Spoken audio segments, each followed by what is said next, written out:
Drivers are calling it the most dangerous rule change in modern Formula One, and it's already causing cars to lose up to 50 kilometers per hour, while going flat out. No warning. No mistake. Just sudden deceleration, at over 300 kilometers per hour. And here's the part nobody expected. This isn't a rare issue.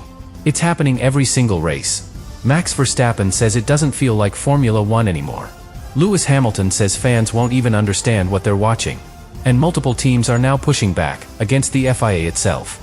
Because this isn't just a technical problem. This is a growing rebellion. A fight between drivers, and the rules that are supposed to protect them. And what you're about to hear reveals why the 2026 regulations could push Formula One to the edge, faster than anyone imagined. Subscribe now, because this story only gets more intense from here.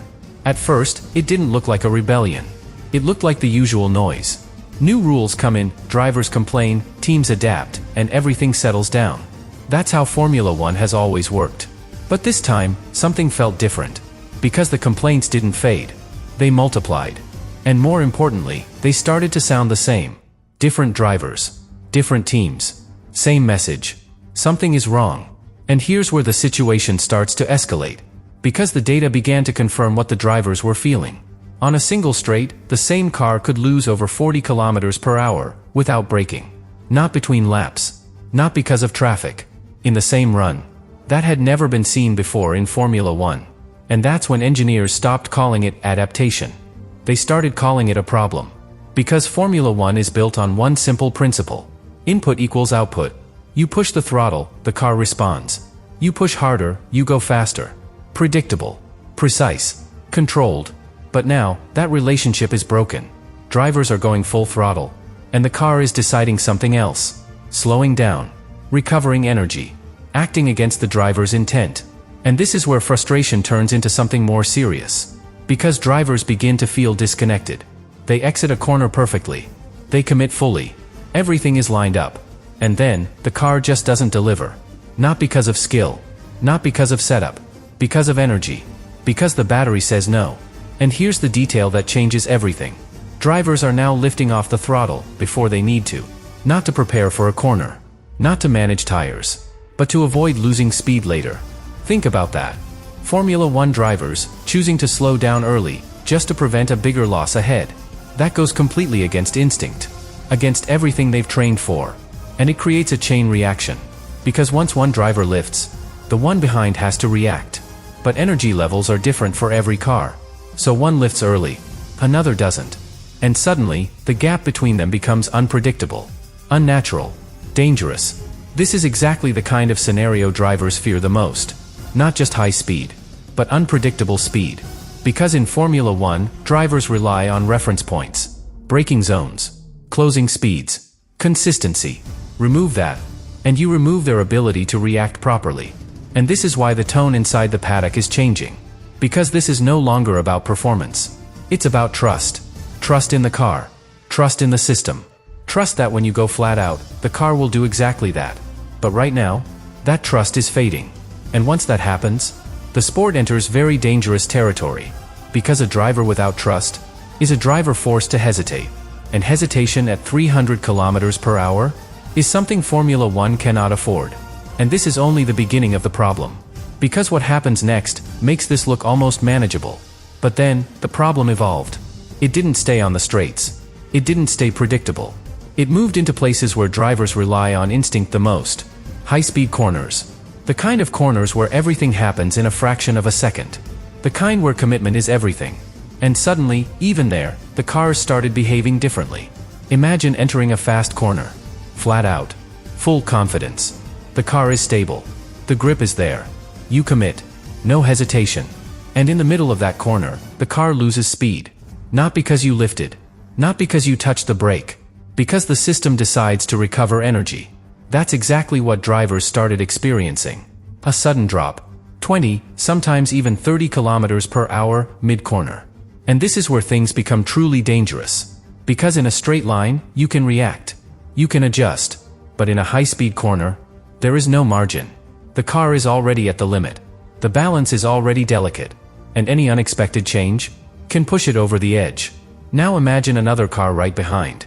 Expecting you to carry full speed through that corner. Using you as a reference. trusting that you'll behave the way Formula One cars always have. But this time, you don't. You slow down. Unexpectedly. And the driver behind has no time to react. This is the nightmare scenario.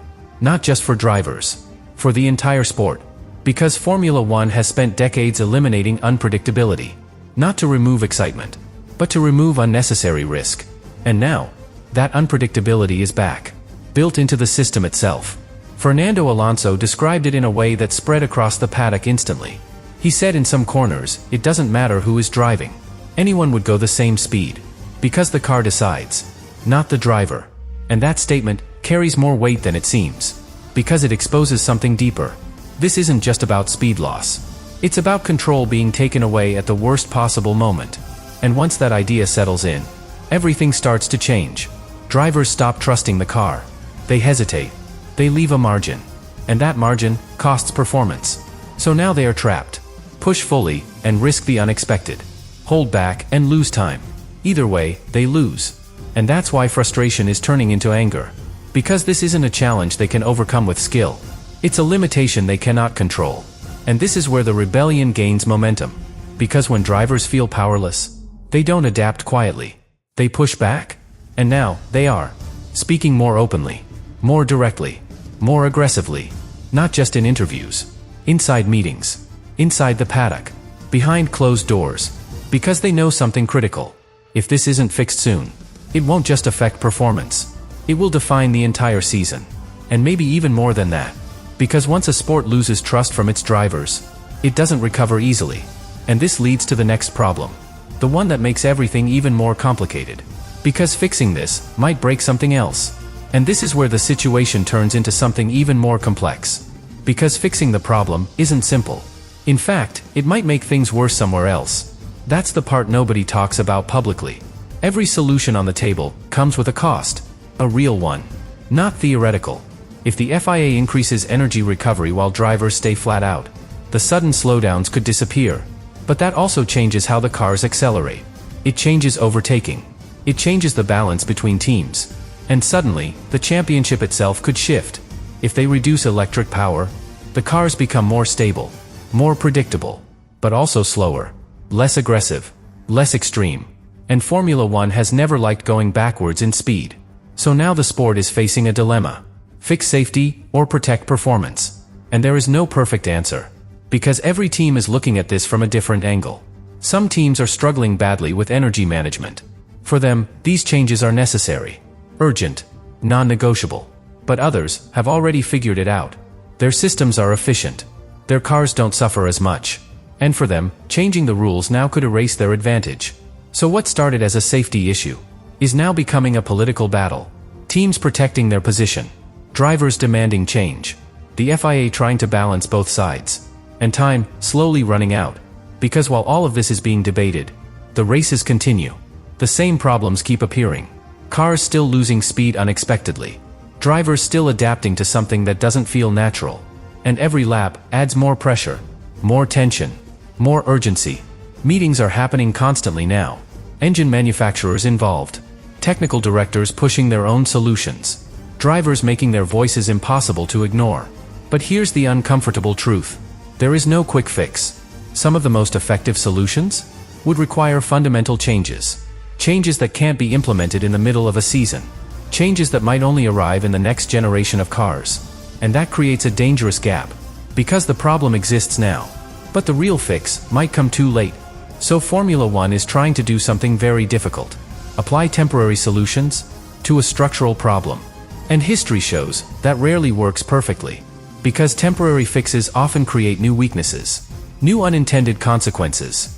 And that's exactly what teams are afraid of. Fix one issue. Create another.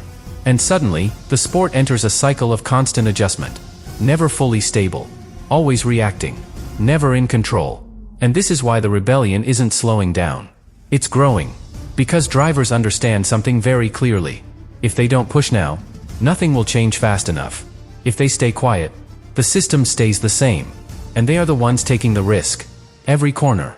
Every straight. Every lap. So the pressure is building. Not just on the FIA. On the entire structure of Formula One. Because this isn't just about one regulation. It's about how those regulations were created in the first place. How something this critical made it to the track. How a system with this level of unpredictability passed every simulation. And that question is starting to make people uncomfortable. Because if this slipped through once, what else could happen again? And that thought might be the most dangerous part of all. Because now the doubt isn't just about the cars. It's about the process behind them. And once that trust is questioned, everything changes. Which leads to the final, unavoidable question. If the foundation itself is being challenged, can Formula One really fix this from the inside, or is something bigger about to happen?